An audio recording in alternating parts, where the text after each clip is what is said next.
Time now for sports on 104.7 The Cave. Here's Ned Reynolds. Mike, the intern, Ned Reynolds, in the studio on a Wednesday morning. I know yesterday you were making a big deal about Black Monday, but what do we call it? Terrible Tuesday for John Harbaugh, the Baltimore Ravens. I can't believe it. 12 of 15 winning seasons for that organization made him a powerhouse for a really long time. Of course, had a bad year, but you know, that happens. See also the Kansas City Chiefs. What do you think? Well, for one thing, don't feel sorry for him because he's already had a number of offers. It won't beat Andy Reid, who was out of work for 18 minutes, I think it was, when the Philadelphia Eagles got a hold of him. But in Harbaugh's case, it'll probably be about, maybe 24 hours or so, and he'll get another job. I'm a little surprised, but certainly not shocked. He'd coached the Ravens for 18 years. 18 years, 12 playoff appearances, 1 Super Bowl crown, and now, hey, this is your thanks. But that's fine.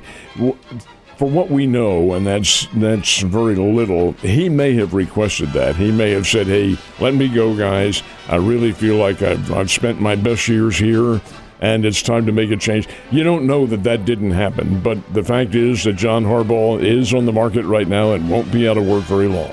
No, I feel like he's going to be landing probably by the end of the week somewhere. There's a lot of – see, that's the thing now. It really changes the scope. Wouldn't it be something if the Las Vegas Raiders went after him? We had 2 Harbaughs in the AFC West. That'd be intense. Unlikely, but possibly. And now you think about this. Here is Harbaugh, 18 years with the Ravens. Pete Carroll, 1 year with the Raiders. I also saw a stat yesterday of how much dead money is being paid to coaches of the former coaches of the Vegas Raiders. It's like $50 million right now, which is. I think the Raiders have quite $100 million or something in dead money, not dead money, but in cap money that they can spend. So they've got a pretty good pad there to work with. Yeah, it's like basically the fee that son of Al Davis has to pay to continue to involve himself in organizational decisions. Your thoughts on the new captain of the USA team in the World Baseball Classic? World Baseball Classic is this spring. I have it every 3 or 4 years, and this year, the last time was 2023, and you might remember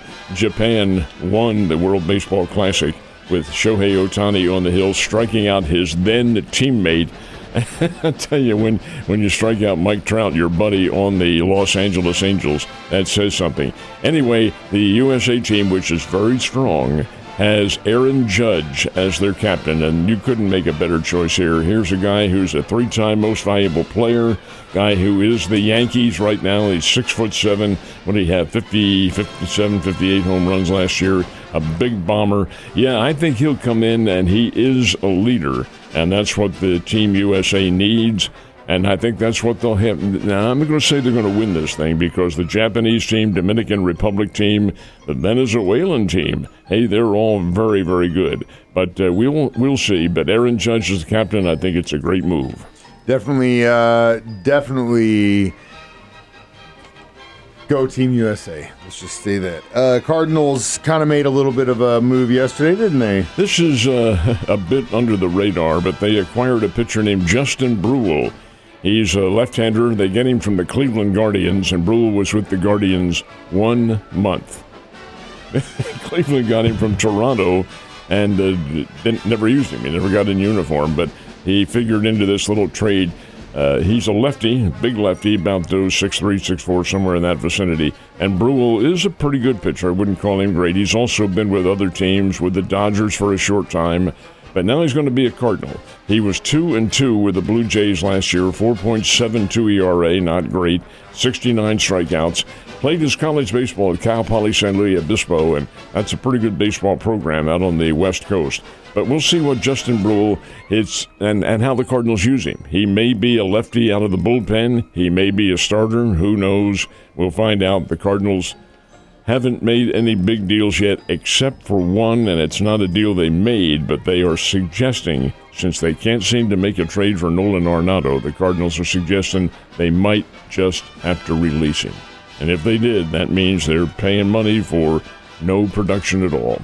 That hurts. And you got to develop, and if that's the thought process of St. Louis, they got to do what they got to do. But even though if you're paying, I know it sucks and it makes no sense pay, but if it doesn't fit the scheme, then it doesn't fit the scheme. It's the contract. Bears and Mizzou both on the court tonight. What are the odds? They are both away from home, and this is very interesting way the odds makers have shaped up these games. The Bears have 5 straight wins and playing very well. They've come into their own, playing great defense.